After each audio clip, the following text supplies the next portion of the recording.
Hello, everyone, and welcome back to another episode of Fireside Knicks. I'm your host, Dylan Backer, and I'm joined by my brother and co-host, Justin Backer. And today we're going to focus on Julius Randle's turnaround. Everyone pretty much knows that he started the season off horrible, terrible. Me and you even discussed it in an episode where he was just really struggling, couldn't get anything going. The last 5 games, though, he's looked a little bit more of like his old self, which was an all-NBA player, an all-star, and all that good stuff. So we're going to get into all those types of things, talk about his turnaround, what we expect going forward, all those types of things. So without further ado, though, I'm going to pass off to Justin. I'm going to let him, talk about what Randall's been doing over the last 5 games and how that's contributing to the Knicks' success. So go for it.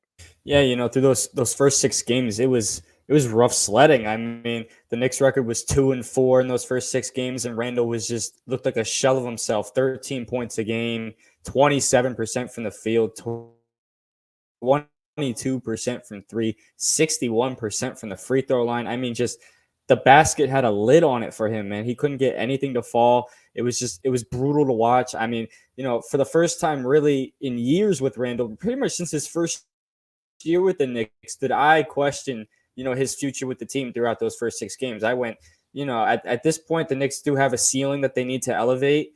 And it really started to question, I started to question, can they really put up with this? Can they go through the ebbs and flows of Julius Randle, these very really low lows and these really high highs, can they really continue to go through that? I questioned it, but these last 5 games, they're 4-1, the team is, and Randall's averaging 25, 10 and 5, 44% from the field, 35% from three, and 80% from the line. Like I said, super low lows and super high highs. I mean, obviously I have to be transparent here. I can't just declare that he's back because, it's 5 games of good play compared to 5 games of putrid play before that. So I have to be a little transparent. I can't just declare him, back. He's all NBA back and everything. But I will note that he did mention that the ankle injury that he had last season that he ended up getting surgery on in the offseason was hindering him throughout these first 5 games. Obviously, I don't know if that's an excuse. I don't think it was an excuse. It doesn't sound like something Randall would do. It doesn't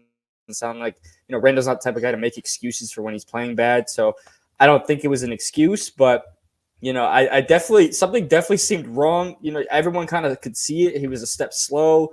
Just something about like he was hesitant anytime he got the ball at the 3-point line. He would kind of just catch it and stare at everyone. He even said it himself. He needs to isolate less and not catch the ball and stare at bodies. He needs to be moving around, get more involved in the action. I don't know if the ankle was causing him to not do that, but we've been seeing him do it the last 5 games, and I hope it continues. That now that I hope he sees that the team plays better when he does. When basically the Knicks' success revolves around him. As bad as it sounds, he might not be the best player on this team anymore. It might be Jalen Brunson's team, so be it.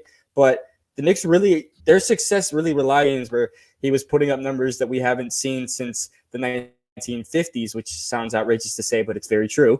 And obviously now they are winning when he's playing well. So I don't know. I hope to continue. I mean, I expect it to continue because he said it. Like I said, he said it himself. The ankle was bothering him. He expects to be better the rest of the way now that he's feeling more healthy and kind of shaking off some of the rust after that off-season surgery and things like that. So I expect him to continue this play. I don't know if I'm expecting an All-Star or All-NBA appearance, but I'm definitely expecting better than what we saw. I mean, I don't think it can get much worse than what we saw through those first 6 games. I really don't. I don't think it can get much worse than that at all.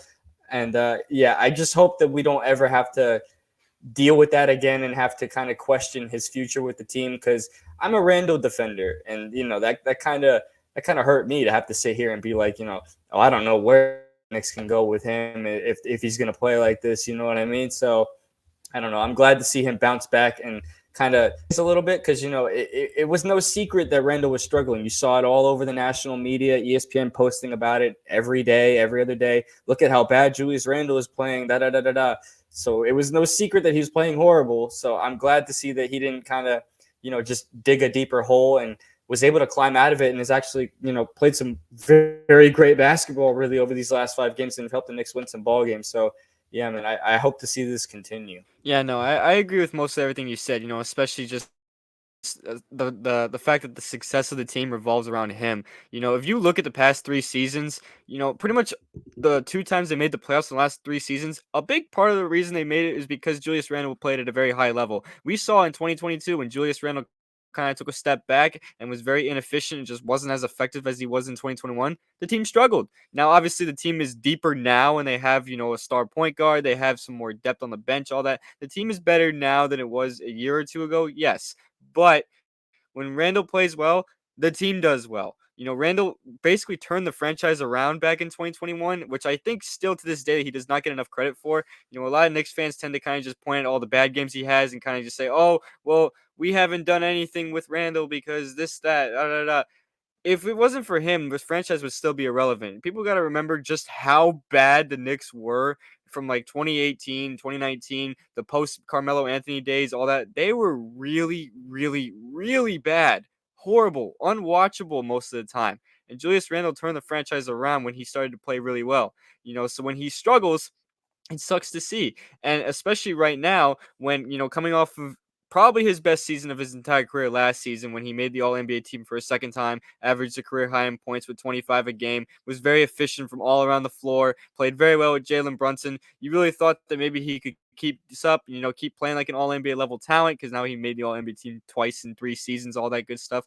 And then those first 6 games made you like think like, oh, is he just gonna, be very this inconsistent type of player where every other year he's not playing as good as he did the year before, where he takes a step back. I really, really thought that was going to happen after those first 6 games because it was just brutal, and I didn't really know how exactly he was going to dig himself out of that. But these last 5 games have proved me otherwise. He's played very well. He's looked much better. He's looking more confident when he's taking shots. He's being more efficient when he's taking shots too. He's not just, trying to force, triple contested fadeaways in the mid range or take highly contested shots or low percentage looks from outside. No, he's looking for the open shot. He's taking the open shot. He's actually looking for the extra pass now because the first 6 games he was not doing that. The first 6 games, if he got the ball, it was most likely going up on him.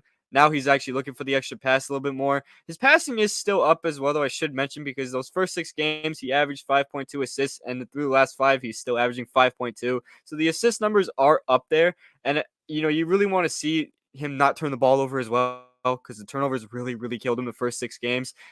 He's done it. He's dumbed it down a little bit the last 5, but not to the liking that I want it to be. He's still turning it over at a rate that I don't want him to be turning it over at. I think he can clean that up, though. I don't think it's anything, drastic as bad as it was the first 6 games. I really don't think it could have gotten any worse than that because those first 6 games were just brutal. But one thing I really want to touch on too, he said in the offseason, or right before the season began, I should say, that he wanted to be more of an efficient player. He was really efficient last year. He shot 46% from the field and 34% from three last season. Those are pretty efficient numbers for, an outside scoring power forward, if you will.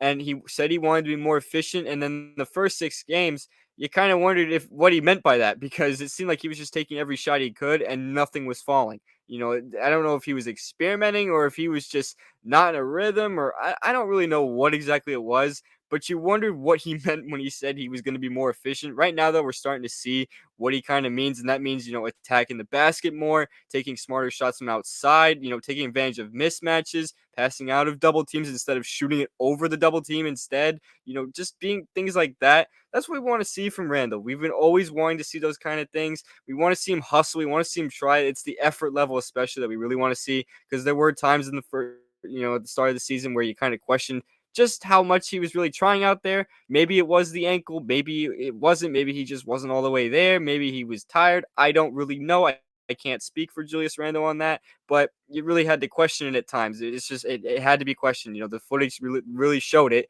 that there were times where he was lackadaisical on defense, didn't look like he was in sync with the offense either. All those types of things. Everything was just off on every single aspect. But it's the last 5 games, it's turned it around, and the Knicks are winning. Like you said, they started out 2-4. Now they're 6-5, and they have a game against the Wizards coming up, and then the Hornets after that, and they really could be 8-5 going into next week, which would be a very, very positive start to the season, given how tough their schedule has been to start the year. That it goes a long way with how Randall is playing right now, especially. I'm just really happy to see him turning it around because, like you said before, we're Randall defenders. For most of you guys that follow us on Twitter, we defend Randall a lot and don't really talk down on him.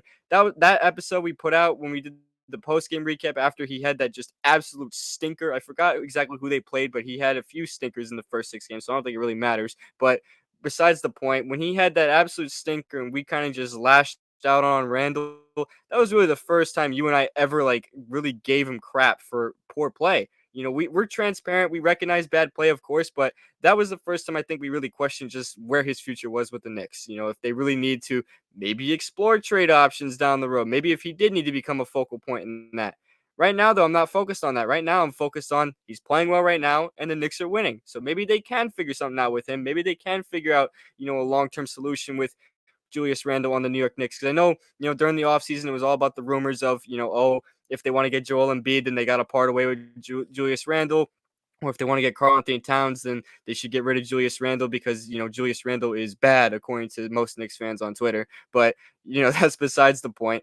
Right now, though, the Knicks are winning and Julius Randle is playing well. When Julius Randle plays like this, the Knicks win. He impacts winning. I think I have to emphasize that because a lot of people do not like to say that he impacts winning. He impacts winning. When he is playing at a high level, the Knicks are good. We see it every single time. Like I mentioned in the opening, when the Knicks made the playoffs in 2021, it was because Randle played the best he'd ever played in his career. When he took a step back in 2022, the team faltered. When he started to play well again last season, the team flourished and had their best season in a decade, and he had the best season of his career. So if he continues to play like how he has in the last 5 games, some really good things could happen for the Knicks because now the team is in its best shape it's really ever been in the last decade or so. They're deeper, they have more star power, they have better offense, great defense also this year. It could really be something if Julius Randle keeps playing like this. I don't want to ramble on too much, so I want to pass it back to Justin, if he's got anything else to add and what we want to see more from Randle going forward, especially, now that he's kind of snapped out of this funk, what we just overall in type of his game, what we want to see, especially. Yeah, one thing I want to touch on is his leadership has kind of, gone unnoticed a little bit these last 5 games. There's a lot of talk, especially on Twitter, that, a lot of really just nonsense narratives that really stem from nothing, that, Julius Randle is a bad teammate. He sits away from the huddle in the timeout, so that must mean he's a bad teammate. It's out of context videos that you see from fans in the stands that are like, look at Randle standing 20 feet away from the huddle. This must mean he doesn't like anyone and no one likes him. He doesn't get along with anyone. He's a bad teammate, this, that. That couldn't be further from the truth. I mean, I don't really know. Obviously, I can't speak for the guys, but I don't think a team that has, an internal beef, a civil war going on, can perform at a high level. We see it with the Chicago Bulls right now. That team, none of those guys like each other, and they're not playing well. You know what I mean? So I don't really know where these kind of these narratives about him come from. I think it's kind of just salty fans that don't like his play style and things like that. To be honest, I'm not trying to call out Knicks fans or whatever. After all, Knicks fans are watching our video, but just it's things like that I don't like seeing. And this last game that was yesterday against Atlanta, you really saw Randle's leadership, and Emmanuel quickly pointed this out too. That when the Knicks went down 101 to 94, I believe, and they called a timeout. They're down by 7. The game's starting to slip away from them. Julius Randle tells Emmanuel quickly to be himself. He says, "Be yourself," because Quickly was kind of just I don't really know what Quickly was doing, but he wasn't being himself, I guess, according to Randle. Randle saw something,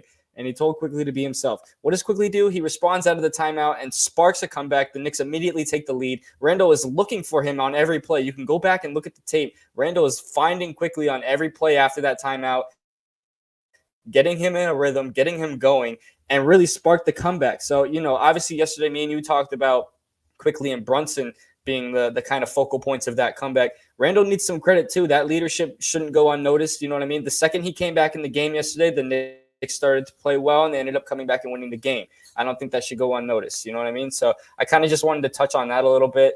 And I really don't have much else to add other than I'm happy to see him bouncing back. Usually in the past, we've seen him kind of dig holes when he starts to go in a funk a little bit, and he just kind of just digs and digs and digs until it's just until it reaches a boiling point where he snaps on someone, breaks an iPad or something, whatever he did a couple seasons ago where he totally lashed out on a coach or whatever, lashed out on Fournier a couple times.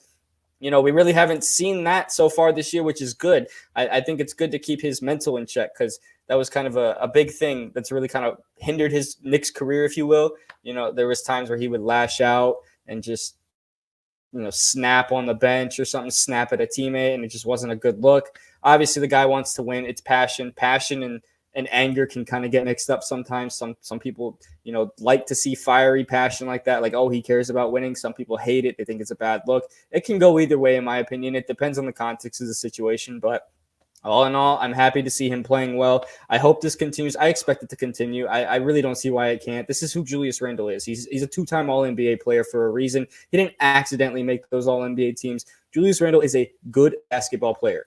So, yeah, I'm just happy to see him playing well, and I hope it continues. Yeah, I just wanted to add, I'm glad you said that he didn't make the All NBA by accident because I had some people say that he did make it by accident because, oh, he stat pads and he just gets a lot of rebounds and scores, but it takes a lot of shots, this, stat. No, he's a very good player, like you said. Very good player. Yes, the first 6 games, did he stink? Absolutely. He stunk. He was awful. We lashed out on him. He was trash the first 6 games. I am not afraid to admit that right now. He was awful. But right now he's back, it seems. Now, I want to rephrase.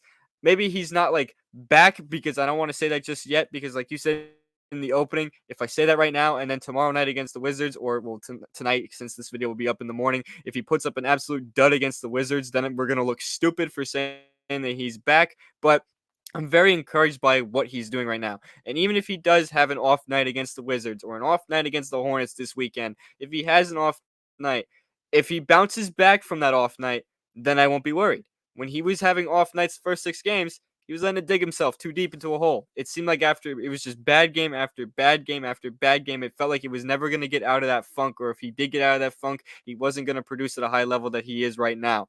Right now, he's producing at a high level. He's resilient. He's bounced back big time, which is huge for the Knicks because the Knicks want to be successful this season. It revolves around Randall, like we've been saying all episode. It revolves around him.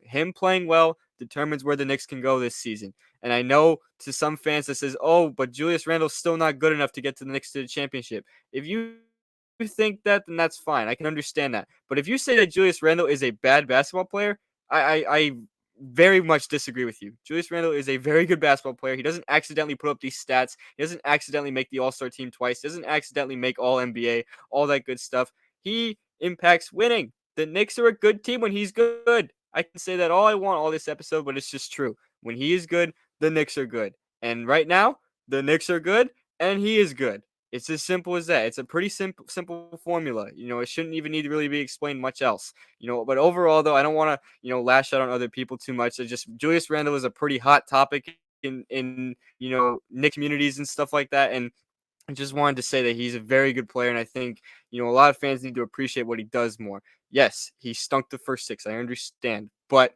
the way he's bounced back, I think, needs to get talked about a little bit more because I feel like not enough people are talking about just how well he's played over the last 5 games. And yes, 5 games is not like a large sample size. We're not talking about a full season, but, you know, it's important to recognize that he is starting to kind of get back into the rhythm of what he was last season. A lot of people said, "Oh, it's over. I'm giving up on Randall, this, that. I'm ready to trade him right now."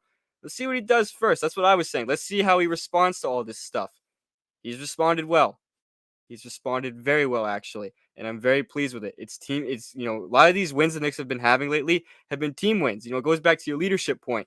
They've been team wins. It's not like one guy is just taking over and that's how they end up winning the game. They kind of just skate by. No, it's all around team effort, big cohesive effort. The other guys are playing well as Randall. Randall is making these other guys play good as well. Same thing with like Jalen Brunson and those guys.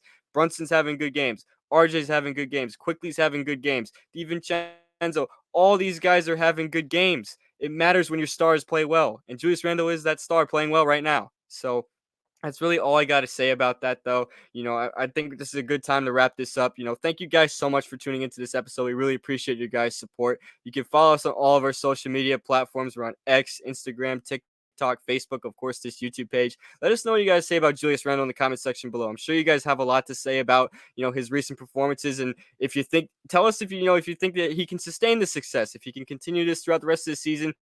Perhaps maybe he could get back to the All-Star game. Perhaps he could make All-NBA again if he keeps performing at this high of a level. That 6-game funk scared us, but seems like he's out of it now. So really happy to see that. And I think this would be a good time to wrap this up. Thank you guys so much for tuning into this video. We really appreciate your guys' support. Make sure you follow us on all of our social media platforms. We're on X, Instagram, TikTok, Facebook, of course, this YouTube page. The audio versions of these podcasts are on Apple Podcasts and Spotify. Make sure you give us a 5-star rating on those. Our personal Twitter accounts are above our heads. Let us know what you guys say about Julius Randle in the comments section below. Those first 6 games scared us, but it seems like he's back now, and we'd love to hear what you guys got to say about that. We'll see you guys in the next episode of Fireside Knicks. Peace out.